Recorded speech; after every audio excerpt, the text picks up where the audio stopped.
Voilà, on aborde maintenant le chapitre 8, décomposition des forces. Alors la décomposition des forces, ça va pas être une grande découverte parce qu'on en a déjà fait des décompositions. Mais ici, on va traiter ça de manière un peu plus formelle, ok?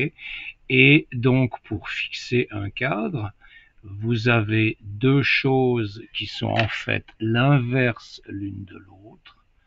C'est d'une part l'addition des forces, qu'on a travaillé tout à l'heure avec la méthode du parallélogramme et la méthode bout à bout, et la décomposition des forces qui est la méthode inverse. Dans l'addition des forces, qu'est-ce qu'on fait? On a deux forces F1, F2, on trace le parallélogramme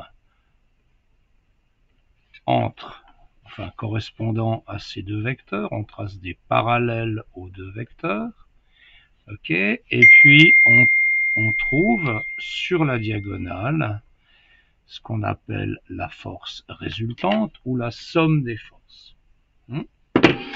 Alors, ici, si j'ai la force F1, là j'ai la force F2, et bien ici, cette force-là, c'est la force F1 plus F2. C'est la somme vectorielle des deux forces. Donc on est parti de deux forces, on en a fait la somme.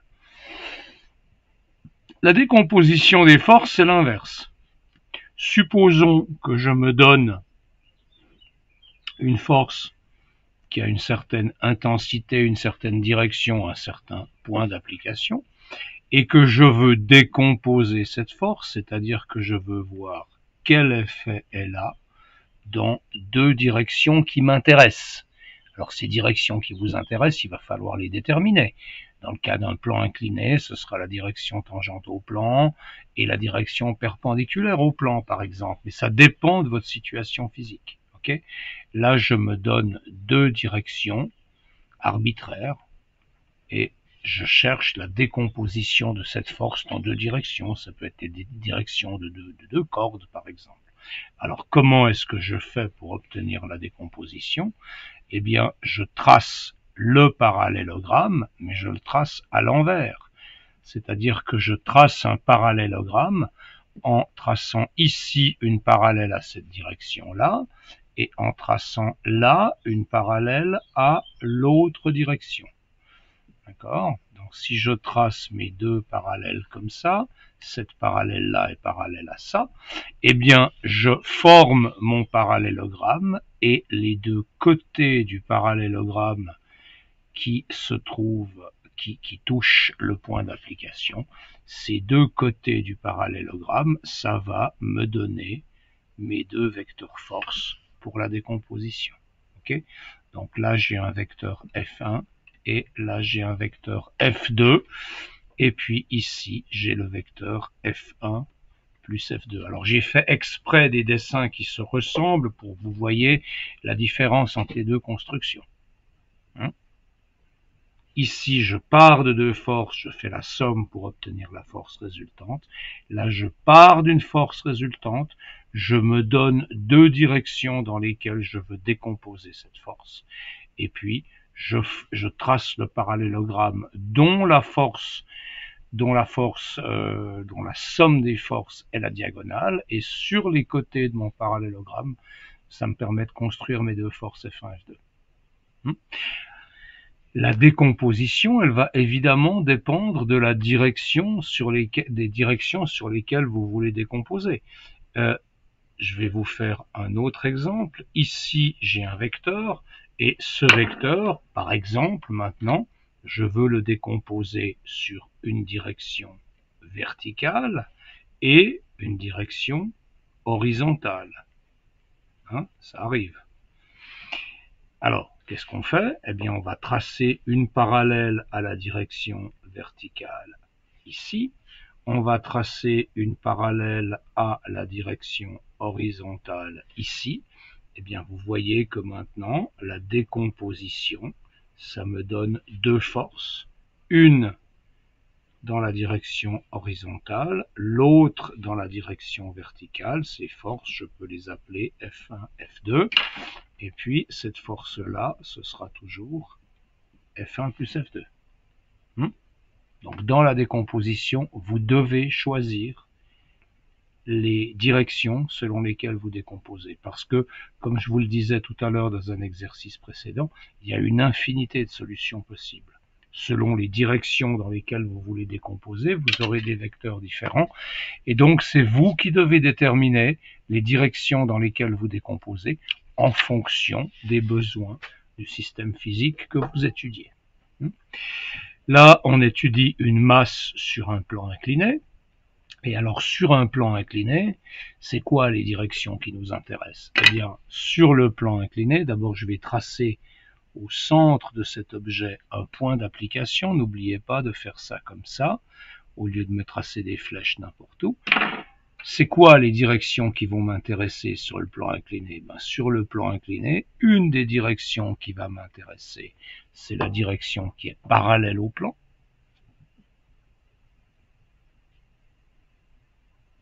Et puis, l'autre direction qui va m'intéresser, c'est la direction perpendiculaire au plan. Alors, qu'est-ce qu'elles ont de particulier, ces deux directions? Hein, ça, c'est la direction perpendiculaire au plan. Ce symbole-là, il veut dire parallèle, ce symbole-là, il veut dire perpendiculaire. Je pense que c'est assez évident. Pourquoi est-ce que ces deux directions m'intéressent? Parce que la direction parallèle au plan, c'est la direction dans laquelle se déroule le mouvement. Et le mouvement est causé par des forces, et donc le mouvement le long du plan sera provoqué par la composante de la force qui s'exerce le long du plan. Bon, on n'étudie pas encore le mouvement, mais dès l'année prochaine on le fera. Vous, c'est pas une question de mouvement, c'est une question de statique. Mais donc les forces qui s'exercent le long du plan, elles sont déterminantes pour la statique. Et puis les forces qui s'exercent perpendiculairement au plan, perpendiculairement au plan, on a la force de soutien qui s'exerce toujours perpendiculairement au plan, et puis on a une force vers le bas qu'on appelle la force perpendiculaire. Bon, maintenant, si on regarde cette situation, donc là on vous dit qu'il y a une force de frottement, une force de soutien. Alors essayons de les déterminer. Ok? Donc on va se donner, on n'a pas d'indication sur la masse, on n'en sait rien. Donc je vous propose qu'on se donne une force de pesanteur d'une certaine longueur. Je vais la faire de cette longueur-là, parce que ça m'arrange d'avoir une force de cette longueur-là. J'ai pas d'échelle, donc je peux pas fixer la longueur de ce vecteur. Ok, mais je peux tracer un vecteur et ensuite décomposer ce vecteur selon les différentes directions. Ça, c'est le vecteur de la force de pesanteur. C'est donc la masse de cet objet fois g. Maintenant, je m'intéresse à savoir quelle influence cette force va avoir dans la direction du mouvement et quelle influence elle va avoir dans la direction perpendiculaire au mouvement. Donc je vais faire une décomposition, je vais tracer mon parallélogramme, mais maintenant comme mes deux directions sont perpendiculaires, le parallélogramme c'est un parallélogramme particulier qu'on appelle un rectangle. Un rectangle c'est un parallélogramme avec 4 angles droits. Et donc je vais ici tracer mon parallélogramme qui est en rectangle, en traçant une parallèle à la direction perpendiculaire au plan, et puis une parallèle à la direction du plan. D'accord? Et ça me donne deux forces. Une force qui agit dans le sens perpendiculaire au plan, que je vais appeler de manière tout à fait étonnante la force perpendiculaire, et je la note comme ça, la force, c'est une notation standard, la force perpendiculaire. Et puis ici, il y a une force qui est parallèle au plan, que pour des raisons étranges, je vais appeler force parallèle. D'accord? Donc qu'est-ce que j'observe? J'observe que la force de pesanteur, elle va donner lieu à une force dans la direction du mouvement et une force dans la direction perpendiculaire au mouvement. Cette force perpendiculaire, ce sera la force, disons la force d'appui, c'est la force avec laquelle le bloc appuie sur le plan, et donc le bloc, il va réagir à cette force d'appui par une force de soutien qui aura la même intensité, la direction opposée. Là, j'arrive à 2,8 à peu près, donc je vais tracer là un vecteur de 2,8, et ça c'est la force de soutien, et la force de soutien, c'est simplement moins, mon Dieu, j'ai écrit une horreur, moins la force perpendiculaire. D'accord? Parce que les forces de soutien, par définition, sont toujours perpendiculaires aux surfaces qui les exercent. Et puis, dans la direction du mouvement, je vois que j'ai une composante de la force de pesanteur qui s'appelle la force parallèle. Quand on décompose une force, on a des forces décomposantes. Cette force parallèle, elle agit dans le sens du mouvement, mais on vous dit que l'objet est immobile. Si l'objet est immobile, ça veut dire que la somme des forces exerçant sur lui est nulle. Ça veut donc dire que vous devez avoir une force de même intensité que la force parallèle, mais dirigée dans le sens opposé. Ok. Et donc là, j'ai 1,3 cm, donc je trace une force de 1,3 cm dans la direction opposée. Et cette force, c'est qui? Là, on vous a dit qu'il y a une force de frottement. Donc cette force-là, c'est évidemment une force de frottement. Pour être précis, c'est une force de frottement statique. C'est la force de frottement qui s'exerce quand un objet, il tient, il colle sur une surface, et puis si vous voulez le faire démarrer, il faut le pousser un petit peu. Eh bien, c'est cette force-là qui résiste, c'est la force de frottement statique. Et donc votre force de frottement statique, elle compense exactement la composante de la force de pesanteur qui est dans le sens du plan qu'on appelle la force parallèle, et puis la force de soutien, elle compense exactement la force perpendiculaire qui est la force avec laquelle l'objet appuie sur le plan. D'ailleurs, si vous prenez la force de frottement et la force de soutien et que vous en faites la somme, vous allez trouver quoi? Devinette, vous allez trouver moins la force de pesanteur. Okay. Là, si je trace maintenant une parallèle à ma direction perpendiculaire au plan, je trace ici une parallèle à la direction du plan. Vous voyez que si j'additionne ces deux forces perpendiculairement, eh bien là, j'ai moins la force de pesanteur. Okay. Donc, vous pouvez soit décomposer la force de pesanteur et observer son effet, ça c'est les deux forces en rouge qui sont là, soit vous voulez compenser la force de pesanteur, alors vous tracez la force de pesanteur vers le haut, et puis vous la décomposez en deux forces. Okay, mais ces deux décompositions, elles sont symétriques, elles sont semblables. Okay. Et si vous voulez maintenant chercher quels sont les groupes de forces qui font 0, eh bien, si vous faites la somme de la force de pesanteur, de la force de soutien et de la force de frottement, ces trois forces-là, elles vont vous donner une somme qui est nulle. Parce que la force de frottement plus la force de soutien, ça fait moins la force de pesanteur, et moins la force de pesanteur plus la force de pesanteur, ça fait 0. Donc vous pouvez écrire que Fp plus F frottement plus F soutien est égal à 0. Je vous prie de remarquer qu'il y a une petite flèche sur 0, parce que ce 0, c'est pas le 0 vectoriel, c'est pas le 0 scalaire, c'est le 0 vectoriel. En fait, ce point-là, c'est le point de coordonnées 0, 0. Coordonnées 0 en x, coordonnées 0 en y. Et puis, l'autre couple de forces, l'autre triplet de force que vous qui vaut 0, c'est évidemment moins Fp plus F perpendiculaire plus F parallèle. Vous voyez, c'est l'inverse. Okay. Voilà. Donc ça, c'est la base.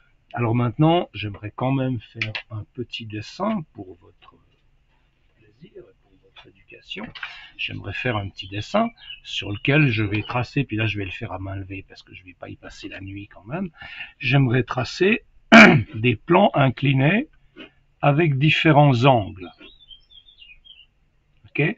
Donc, je vous en fais 4 plans inclinés, un avec un angle de 0 degré, un avec un angle d'environ 30 degrés, un avec un angle d'environ 70 degrés, et puis un plan qui est incliné avec un angle de 90 degrés, donc il est vertical. Et puis sur ces plans, je vais mettre sur chacun des plans, je vais mettre la même masse. D'accord? Ces masses-là, c'est toutes les mêmes. Okay? Comme les masses sont toutes les mêmes, les forces de pesanteur seront toutes les mêmes. Alors, on va dire que la force de pesanteur, elle est décrite par un vecteur de 2 cm de long selon une échelle dont on n'a pas vraiment besoin de se soucier. Là, je ne m'occupe pas d'une échelle. Donc la force de pesanteur, dans chacun des cas, ce sera la même. C'est une force, c'est un vecteur qui fait 2 cm de long, et puis qui part du point d'application de la force au milieu de la masse, et qui est verticale. Okay. Et puis maintenant, je vais faire la décomposition de ce vecteur force de pesanteur dans les directions qui m'intéressent. Alors, les directions qui m'intéressent, c'est toujours la direction perpendiculaire au plan et la direction parallèle au plan. Okay. Donc là, je trace ces directions. Voilà. Pardon. Vous voyez, c'est comme on a vite fait de faire une bêtise. Je vous assure que c'est pas évident de faire ces vidéos sans faire d'erreur, parce que au début je recommençais des vidéos chaque fois, puis maintenant j'en ai très honnêtement un petit peu marre, j'ai mal à la tête, donc là si je fais une erreur, je la corrige et puis voilà. Ok, voilà. Et puis peut-être que le fait de me voir faire des erreurs, ça vous inspirera pour pas en faire vous-même. Là, je trace mes directions parallèles au plan et perpendiculaires au plan. Et puis, pour le dernier plan incliné, qui est très incliné, je trace aussi ces deux directions. On est bien d'accord que mes deux directions que j'ai tracées en vert, elles sont toujours perpendiculaires entre elles. Il y en a toujours une qui est parallèle au plan, toujours une qui est perpendiculaire au plan. Bon. Je commence par faire la décomposition ici parce que elle ressemble à celle qu'on a fait avant. Alors comment je fais ma décomposition? Eh bien je trace ici une parallèle à la direction du plan, je trace ici une parallèle à la direction perpendiculaire au plan, et je trouve ici ma force parallèle et ici ma force perpendiculaire. Bon, ça c'est ce qu'on a fait tout à l'heure. Qu'est-ce qui se passe si le plan est plus incliné? Ben, si le plan est plus incliné, ma décomposition, elle sera différente parce que la force de pesanteur, elle est orientée différemment par rapport à mes deux directions. Okay. Donc vous voyez que dans ce cas-là, si le plan est plus incliné, j'ai une force parallèle qui est plus importante, et puis j'ai une force perpendiculaire qui est moins importante. D'accord? Comparez ces deux situations. Vous inclinez le plan, la force parallèle augmente, la force perpendiculaire diminue. Donc cette masse-là, elle va appuyer moins fort sur le plan, donc elle aura une force de soutien qui sera plus faible, et puis elle aura une force parallèle qui est plus grande. Donc si on veut la retenir le long de ce plan, il faudra vers le haut une force de frottement ou une force de tension avec une corde plus importante. D'accord? Et maintenant, qu'est-ce qui se passe quand votre plan est à l'horizontale? Ben, si le plan est à l'horizontale, ce vecteur-là, il va se confondre avec ce vecteur-là. Okay? Donc en fait, votre force de pesanteur, elle sera égale à la force perpendiculaire. Elle va se confondre avec la force perpendiculaire.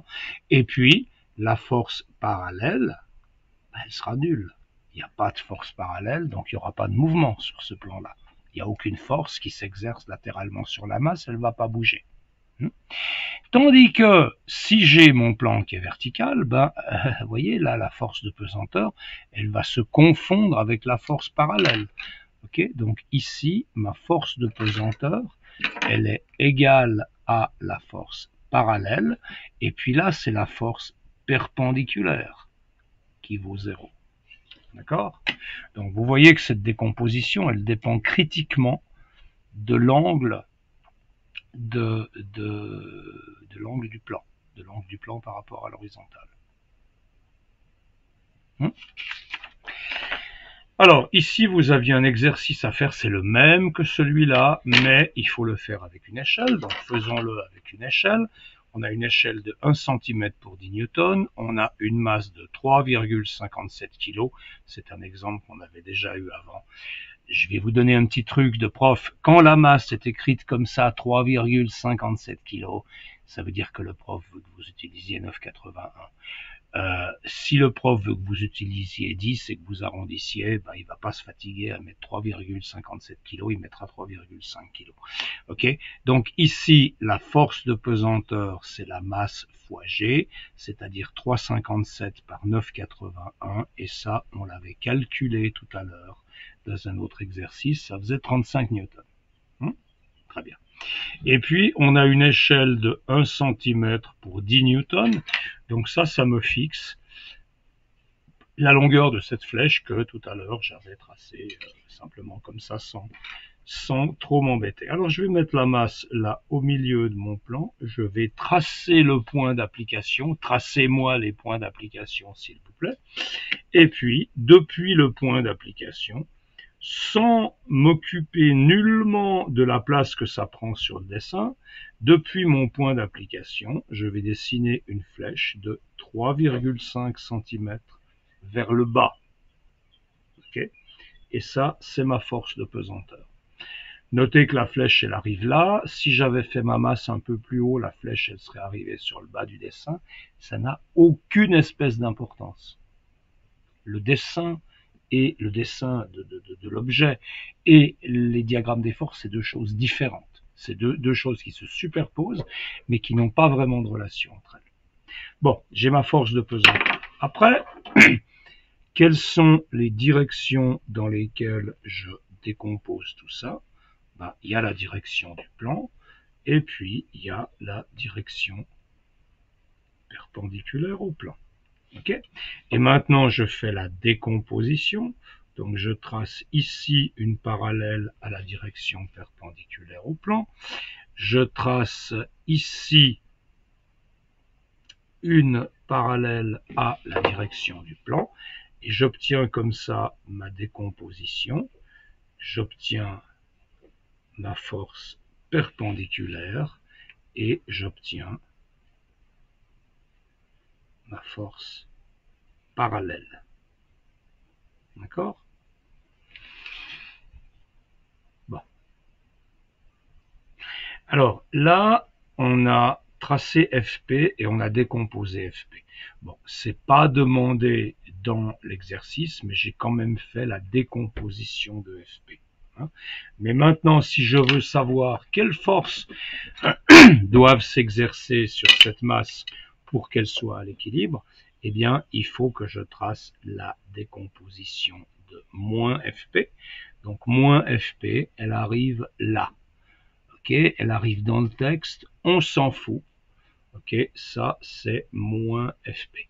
Et moins FP, je la décompose en traçant une parallèle au plan ici, en traçant une perpendiculaire au plan là, et je trouve ici une force qui, maintenant vous le savez, est la force de soutien, et je trouve là une force qui ne peut être rien d'autre que la force de frottement, parce qu'il n'y a aucune autre force que la force de frottement qui s'exerce dans cette direction. Voilà, donc là j'ai fait l'exercice, et puis déterminer leur intensité, eh bien on va déterminer leur intensité. Cette force-là, elle fait 3 cm, donc son intensité, ce sera 3 cm fois 10 newtons, ça veut dire environ 30 newtons, et puis la force de frottement, eh bien on va la mesurer, elle fait 1,5 cm. Donc la force de frottement, elle a une intensité d'environ 15 newtons. Okay. Je vous rappelle que la force de pesanteur, c'était 30 newtons. Vous voyez une fois de plus que l'addition des deux forces vers le haut, 30 et 15, ça fait 45, ça fait pas 30. Et puis ici, c'est à cause de l'imprécision de mes mesures et de mes dessins que ces deux forces, elles ont les... ah non, pardon, j'ai dit une bêtise.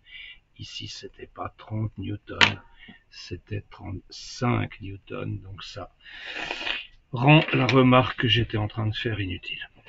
Ok? On continue. Alors maintenant, c'est des exercices sur l'équilibre des forces. Donc pour calculer l'équilibre des forces, il faut qu'on sache décomposer les choses, hein, parce qu'on veut voir dans quelle direction agit quelle force pour gérer l'équilibre. Alors, on a deux forces qui agissent sur une balle immobile. On vous demande de dessiner une troisième force sur cette balle pour qu'elle reste immobile. Alors là, l'exercice A, c'est vu de dessus. C'est vrai que c'est pas forcément évident, c'est vu de dessus, et donc vous n'avez pas besoin de tracer encore la force de pesanteur, mais vous voulez simplement que cette balle, qui est tirée par deux cordes par exemple, soit à l'équilibre. Alors qu'est-ce que vous devez faire pour que la balle soit à l'équilibre?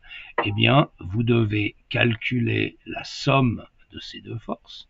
Okay, donc vous devez, par la méthode du parallélogramme, tracer une parallèle à F1 qui passe par le sommet de F2, et puis vous devez tracer une parallèle à F2 qui passe par le sommet de F1.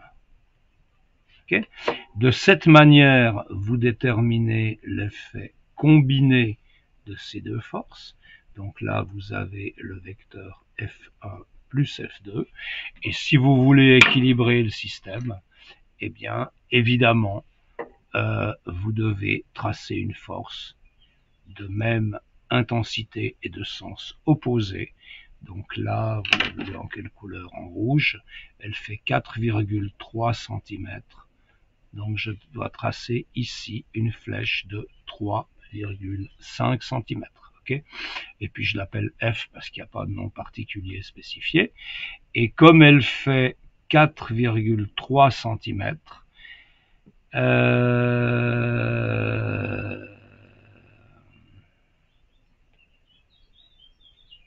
n'a pas d'échelle. Donc il faut qu'on se donne une échelle. Il n'y a pas d'échelle, à moins que j'ai pas vu. Il n'y a pas d'échelle dans cet exercice. Donc on va se donner une échelle de 1 cm pour 10 newtons. Okay, et dans ce cas-là, je peux calculer l'intensité de cette force. 4,3 cm, ça fait une intensité de 43 newtons. Okay, je vous rappelle que c'était vu de dessus et que donc la force de pesanteur, elle joue pas de rôle dans l'équilibre. Enfin oui, la force de pesanteur, elle est dirigée vers le bas, donc on a une force de soutien qui est dirigée vers le haut, mais on les note pas sur ce dessin. Ok, exercice suivant, on a une masse, le B c'est une balle de 2, ah non, le B c'est alors ça c'est le A, le B c'est donc celui-ci. Okay, une balle de 2,5 kg est posée sur une table. Si vous avez une balle de 2,5 kg, votre force de pesanteur, c'est environ 25 newtons. Donc on va dessiner une force de pesanteur qui a une longueur de 2,5 cm. Ici, ça c'est ma force de pesanteur et l'intensité c'est 25 newtons. Okay, dessiner toutes les forces qui agissent sur cette balle, eh bien, qu'est-ce qu'on a comme force qui agissent sur cette balle? On a une force vers le bas, puis comme elle est immobile, on a nécessairement une force vers le haut, et cette force vers le haut, ce sera évidemment la force de soutien, et la longueur du vecteur, elle est uniquement déterminée par l'intensité de la force et l'échelle, donc je dessine un vecteur qui va comme ça. D'accord ? Maintenant, ça se complique un petit peu. L'exercice C, vous avez une balle de 2 kg qui est posée sur un plan incliné retenu par un fil. 2 kg, ça vous fait une force de pesanteur d'environ 20 newtons. On ne va pas recalculer ça à chaque fois. Et donc, on va la décrire par un vecteur force de pesanteur de 2 cm de long. Ah. Mais maintenant, quelles sont les forces qui agissent? Ben là, pour le savoir, il faut que je décompose ma force. Okay, il faut que je décompose la force de pesanteur. Il faut que je la décompose dans la direction perpendiculaire au plan, et parallèle au plan, et dans la direction perpendiculaire au plan. Alors je trace mes parallèles ici, je trace ma parallèle ici, essayez de tracer des parallèles qui sont parallèles, et puis là, j'ai mon ami force perpendiculaire, et ici, j'ai mon ami force parallèle. Ok? D'accord? Alors, qu'est-ce qu'il y a comme force qui agissent? Eh bien, s'il y a une force perpendiculaire qui est dans cette direction, vous avez nécessairement une force de soutien qui est dans la direction opposée et qui a la même longueur. Ok? Donc ici, c'est votre force de soutien qui va s'exercer. Et puis, si la balle est immobile, ça veut dire qu'il y a une force qui contre la force parallèle, qui fait la même longueur, 1,2 cm. Et cette force-là, c'est bien sûr la force de tension dans la corde. Ok? Donc, si on vous demande maintenant de dire quelles sont toutes les forces qui s'appliquent sur cette boule, faites attention, si vous dites que FP et F parallèle et F perpendiculaire s'appliquent, c'est faux, parce que F parallèle et F perpendiculaire, leur somme vaut FP, donc elles ont sur la masse le même effet que la force de pesanteur. Donc moi, si je devais gérer ce problème, si je devais répondre, je dirais que les forces qui agissent sur la balle, ce sont ces trois forces-là. La force de pesanteur et puis les deux forces qui contre la force de pesanteur, qui sont la force de tension et la force de soutien. Okay? Ou alors je dirais que les forces qui agissent, c'est la force perpendiculaire, la force parallèle, la force de soutien et la tension. Mais si vous mettez dans la somme des forces qui valent 0 la force de pesanteur et la force parallèle et la force perpendiculaire, bah vous allez compter 2 fois la force de pesanteur, ce qui n'est pas une bonne idée. Ok?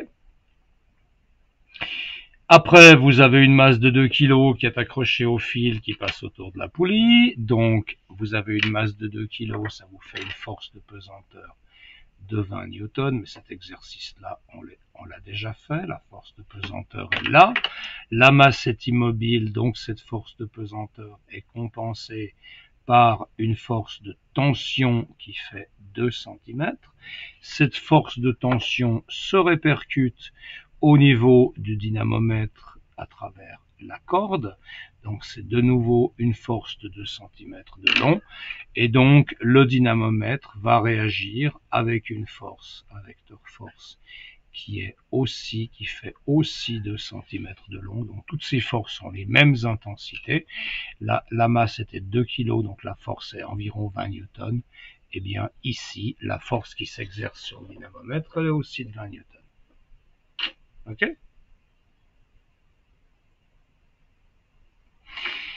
Exercice suivant, un objet est soumis à plusieurs forces comme indiqué, donc l'objet il est là, là on a quatre fois le même objet, et puis cet objet il est soumis à différentes forces. Dites si l'objet en question est à l'équilibre.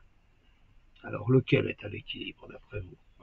Celui-là, il n'y a aucune chance qu'il soit à l'équilibre parce qu'il y a une seule force. Celui-là, les deux forces tirent dans le même sens. Celui-là, les deux forces tirent dans le même sens. Donc celui-là, il n'est pas à l'équilibre. Celui-là, il n'est pas à l'équilibre. Celui-là, il n'est pas à l'équilibre. Celui-là, il est peut-être à l'équilibre. Pour qu'il soit à l'équilibre, il faut quoi? Pensez au labo qu'on avait fait. Pour qu'il soit à l'équilibre, il faut que la somme des forces soit nulle. Alors calculons la somme des forces. Si je veux calculer la somme des forces, je dois utiliser par exemple la méthode du parallélogramme. Donc je trace une magnifique parallèle ici à ce vecteur-là. Au sommet de ce vecteur ici, je trace une magnifique parallèle au sommet de ce vecteur-là. Et je trouve que la somme de ces deux forces est donnée par ce vecteur-là. Alors maintenant, on compare les deux vecteurs. Il y en a un qui fait 2,7 cm et l'autre qui fait 2,2. Donc, c'est pas vraiment à l'équilibre.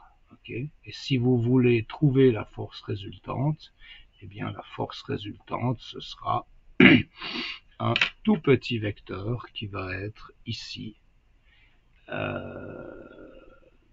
qui va être ici dans la direction de la force la plus grande. En fait, vous pouvez faire l'addition vectorielle de ces deux forces. Je vais la faire. L'addition vectorielle, vous la faites comme ça.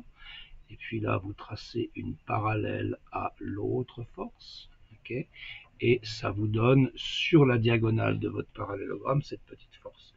Alors, est-ce que vous voulez dire que ce système-là est à l'équilibre et puis que c'est la précision du dessin qui fait qu'on ne voit pas vraiment, ou est-ce que vous voulez dire qu'il n'est pas à l'équilibre? À vous d'argumenter.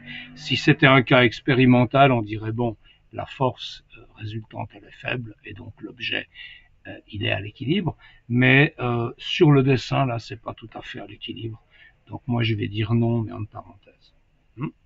Maintenant, qu'est-ce qu'il faudrait ajouter comme force pour que tous ces trucs soient à l'équilibre?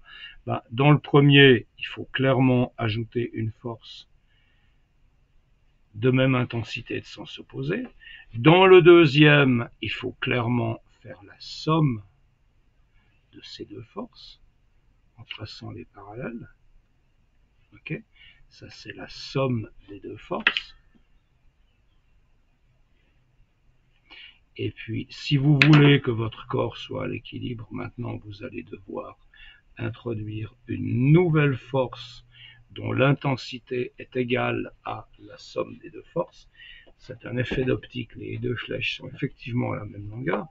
Ici, c'est le même genre de problème, simplement que vos vecteurs sont dirigés verticalement. Donc là, enfin, verticalement non, mais vers le haut. Donc là, vous tracez une parallèle. Ici, vous tracez une autre parallèle. Voilà. Là, vous avez donc la somme des deux forces qui est dirigée vers le haut. Et si je veux que le système soit équilibré, oui, pardon, la somme, je la faisais en bleu d'habitude. Et si je veux que le système soit équilibré, eh bien, je dois tracer vers le bas une force de même longueur. Alors, je vois que ma force, elle fait 4,2. Donc là, j'ai juste la place de tracer la force que je dois ajouter à ce système pour que la somme des forces soit nulle. Et puis pour le dernier, on a vu que la force résultante, c'était ce petit bitonio-là. Cette petite force, je vais la mettre en vert. Et donc, si je veux compenser cette force, si je pense que cette force, elle est réelle, eh bien, je dois introduire une force, une petite force qui est l'opposé de la force résultante que j'avais obtenue avant. Faites l'exercice suivant. Ça, c'est l'exercice du pendule. Un pendentif de masse 200 grammes est attaché à une chaînette comme indiqué sur le dessin ci-dessous. Faites attention, quand vous voyez une masse en grammes, ce que je vous conseille, c'est de la convertir immédiatement en kilos. Parce qu'après, vous risquez d'oublier, et puis si vous mettez la masse en grammes, ce sera faux. D'accord? Donc votre masse, vous la mettez tout de suite en kilos. Le pendentif est à l'équilibre et donc sa force de pesanteur, ce sera la masse fois G, ce qui fera environ 0,2 fois 10. Ça fera 2 newtons. Et on vous donne une échelle de 1 cm pour 2 newtons. Donc, je vais tracer une force de pesanteur de 2 cm, de longueur 2 cm, à partir du point d'application des forces que je mets là-haut. Ok, ça c'est la force de pesanteur. Alors vous me direz, mais monsieur, pourquoi est-ce que vous mettez la force de pesanteur au niveau du nœud et pas là en bas sur le pendentif? Alors ça, j'aimerais vous l'expliquer. Quand j'ai mon pendentif qui a une masse M, et puis que ce pendentif est suspendu par une corde à un collier, c'est clair que la force de pesanteur, c'est quelqu'un qui s'exerce au niveau du pendentif. Okay, mais moi, au niveau du pendentif, j'ai pas envie de tracer les forces au niveau du pendentif parce que les forces qui interviennent dans les ficelles, elles interviennent plus haut et j'aimerais pouvoir faire des sommes et des décompositions de ces forces, donc j'aimerais qu'elles aient toutes le même point d'application. Alors, j'ai une force de pesanteur là, puis j'ai un bout de corde qui monte. Donc évidemment, si je veux faire les choses de manière très détaillée, dans ce bout de corde, je vais avoir une tension qui s'exerce vers le haut, qui compense la force de pesanteur du pendentif, et puis cette tension, elle va se propager dans la corde, et au niveau du nœud, elle va agir vers le bas, et cette tension, elle est égale à la force de pesanteur, à l'équilibre. D'accord? Donc c'est pour ça que je me permets de tracer la force de pesanteur directement à l'endroit où il y a le nœud. Parce qu'après, je vais pouvoir décomposer mes forces. Comment je fais maintenant pour déterminer les forces dans les deux branches de la chaînette là? Eh bien, je veux compenser ma force de pesanteur. Ma force de pesanteur, elle fait 2 cm. Donc, je vais tracer la force que je veux avoir vers le haut. Vers le haut, je veux avoir moins Fp pour compenser la force de pesanteur. Et puis maintenant, comme d'habitude, je décompose mes forces. Je décompose mes forces en traçant des parallèles aux deux directions des chaînettes. Okay. Et je trouve maintenant deux forces. Allez, je vais les faire en rouge. Et je trouve deux forces dans les directions des chaînettes. Une force que je vais appeler T2, T pour tension, et une force que je vais appeler T1.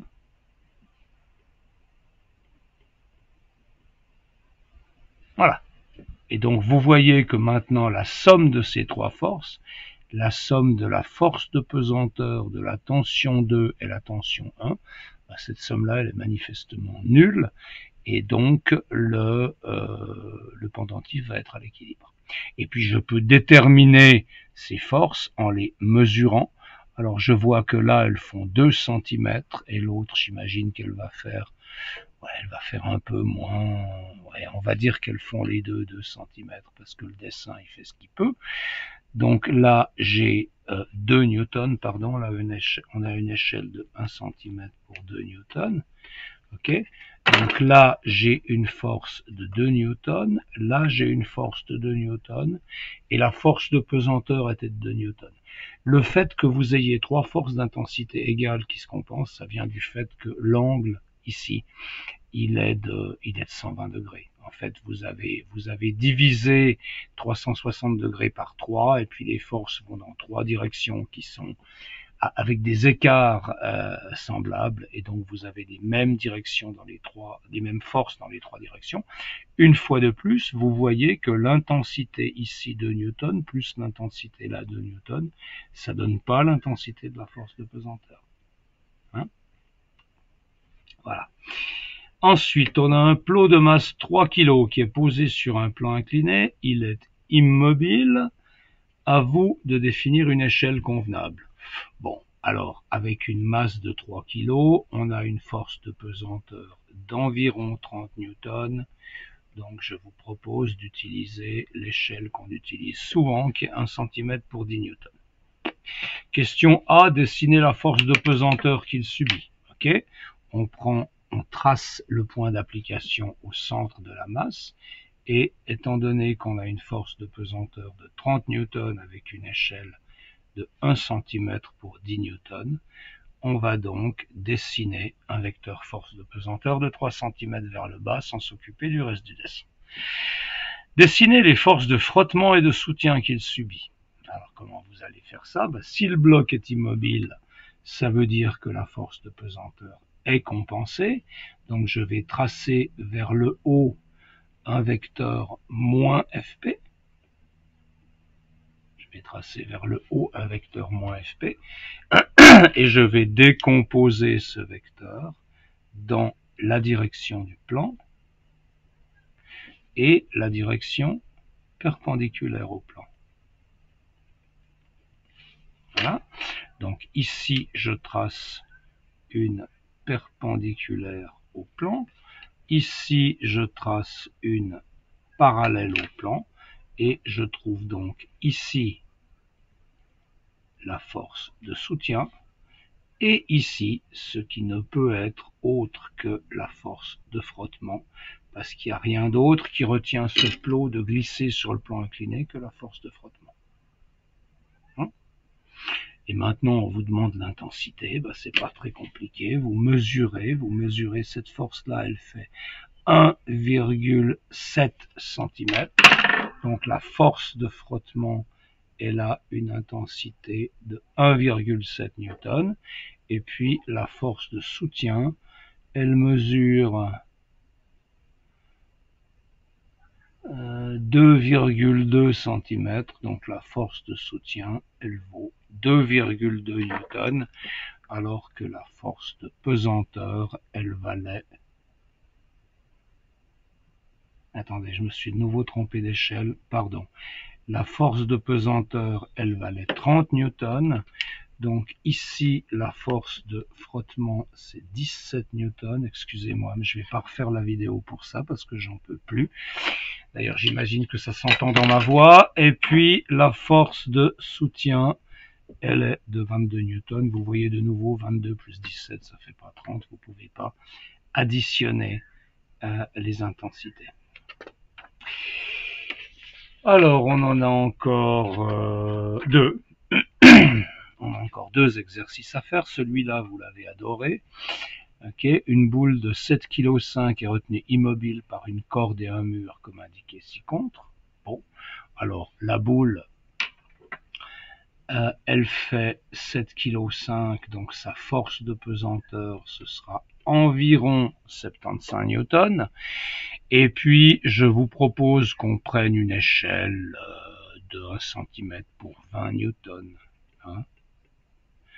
1 cm pour 20 newtons ou pour 25 newtons. Pour 25 newtons, c'est peut-être pas une mauvaise idée, parce que là, ça nous fera une flèche de 3 cm de long. Si on fait une flèche trop longue, ça va sortir du dessin.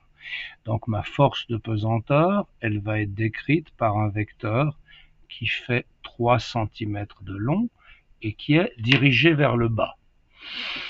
Et puis maintenant, qu'est-ce qui m'intéresse? C'est là que ça devient compliqué, c'est de définir, enfin, c'est pas si compliqué que ça, hein, mais qu'est-ce qui m'intéresse dans cet exercice? Okay, déterminer aussi précisément, donc cette question-là, je vous avais dit qu'on la laissait tomber, dessiner aussi précisément que possible les vecteurs force agissant sur la boule en choisissant une échelle convenable que vous indiquerez.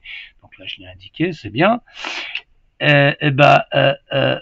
Les directions qui nous intéressent, c'est d'une part la direction de cette corde qui retient la boule, hein, parce qu'on aimerait bien savoir quelle est la force qui s'exerce dans cette corde-là. Et puis l'autre direction qui va nous intéresser, c'est évidemment la direction perpendiculaire au mur, parce que cette balle, elle appuie sur le mur ici à la moitié de sa hauteur, et donc il y aura une force qui va s'exercer sur le mur horizontalement. Okay. Alors, je vous propose de faire la totale. Okay, de d'abord décomposer la force de pesanteur pour voir quel est l'effet de la force de pesanteur, et ensuite on fera moins la force de pesanteur pour voir quelle force il faut pour compenser la force de pesanteur. Okay, là, j'ai fait ma ligne qui n'est pas assez longue. Si je décompose la force de pesanteur, qu'est-ce que ça donne? Ben, je trace une parallèle à ma direction horizontale et je trace une parallèle à ma direction diagonale. Okay, donc la force de pesanteur, elle va se décomposer ici en une force que je vais appeler A, parce que j'ai pas de meilleur nom à lui donner. Et puis ici, je vais appeler cette force-là F2. Okay, là, j'ai décomposé la force de pesanteur. Donc ces deux forces F1 et F2, elles représentent l'effet de la force de pesanteur sur la masse. La force de pesanteur, elle tire la masse dans la direction de la corde et elle pousse la masse contre le mur. D'accord? C'est clair que si la masse touche le mur, c'est à cause de la force de pesanteur. S'il n'y avait pas le mur, la masse elle serait verticale, la corde serait verticale. Et si on veut voir maintenant quelles sont les forces que la corde et le mur exercent, eh bien, on va décomposer moins fp. Donc, on va tracer ici un vecteur qu'on va appeler moins fp. Et puis, on va décomposer ce vecteur de nouveau dans les directions dans mes deux directions qui m'intéressent. Okay, donc, je vais décomposer ici comme ça. Et je vais obtenir de cette décomposition, d'une part, une force qui s'exerce ici vers la droite, qui sera la force de réaction du mur, ou force de soutien du mur, appelez-la comme vous voulez. Et ici, j'aurai bien sûr la force de tension dans la corde. Je vous rappelle que les longueurs des flèches de mes vecteurs n'ont rien à voir avec les dessins, et que donc cette flèche, elle se termine là-haut, et on se fiche éperdument de savoir si elle se termine avant le mur ou après le mur. Les flèches qui décrivent les vecteurs n'ont rien à voir avec le dessin, elles ont à voir uniquement avec l'intensité de la force et avec l'échelle. Voilà. Alors, quelle est la tension dans la corde? Eh bien, on mesure la longueur de ce vecteur. Ce vecteur, il fait 3,4 cm. 3,4 cm à 25 newtons par centimètre. Combien ça fait? On a donc 3,4 fois 25, ça nous fait 85 newtons. Donc la force de tension, ouais non, je l'avais écrit T, la force de tension T est égale à 85 newtons. Hein, faites bien attention, j'ai pas mis de flèche.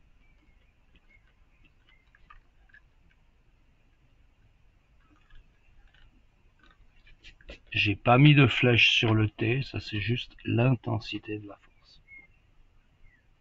Ok?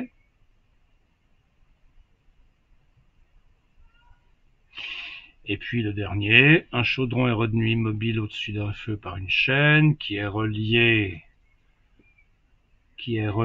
à deux cordes qui chacune forme un angle de 55 degrés avec la verticale.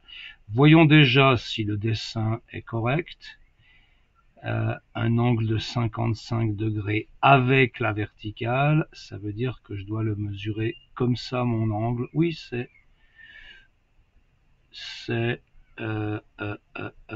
attendez, je dois me mettre là, je dois me mettre là, je dois m'aligner avec la verticale, et là j'ai un angle avec la verticale, moi je vois 45 degrés.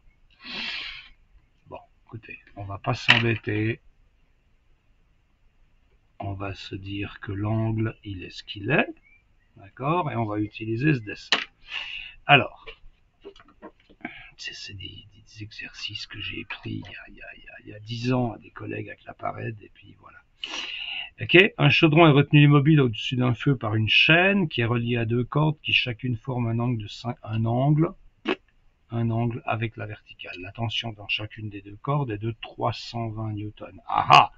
Donc là, on vous donne la tension dans les deux cordes et on vous demande de déterminer la masse du chaudron. Bon. Alors, comment vous faites ça? Eh bien, vous allez d'abord vous définir une échelle.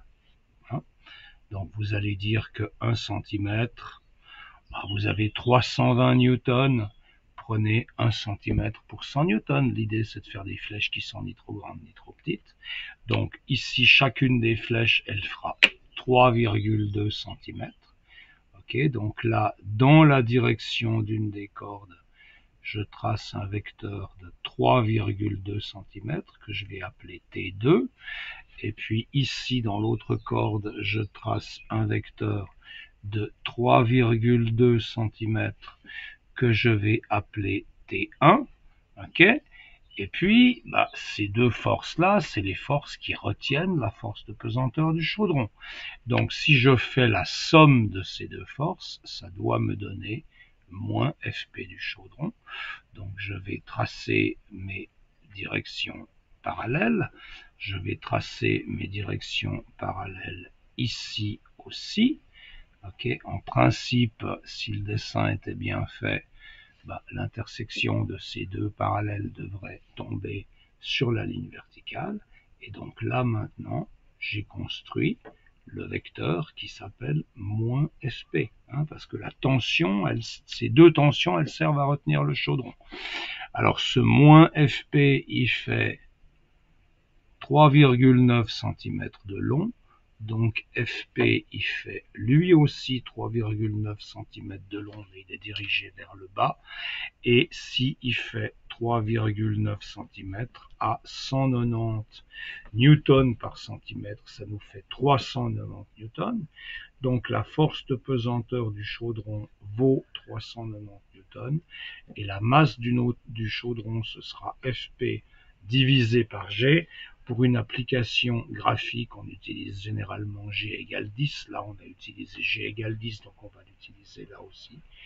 Donc ça fait 390 divisé par 10, je mets environ égal, et ça nous fait donc une masse du chaudron de 39 kg.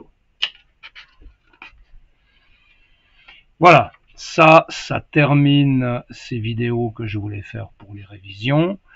La mécanique de Newton, bon, je peux rapidement vous en parler, mais ce ne sera pas dans le champ de l'examen. Il y a des classes qui ne font même pas la mécanique de Newton, ça vous ferait surtout en deuxième année.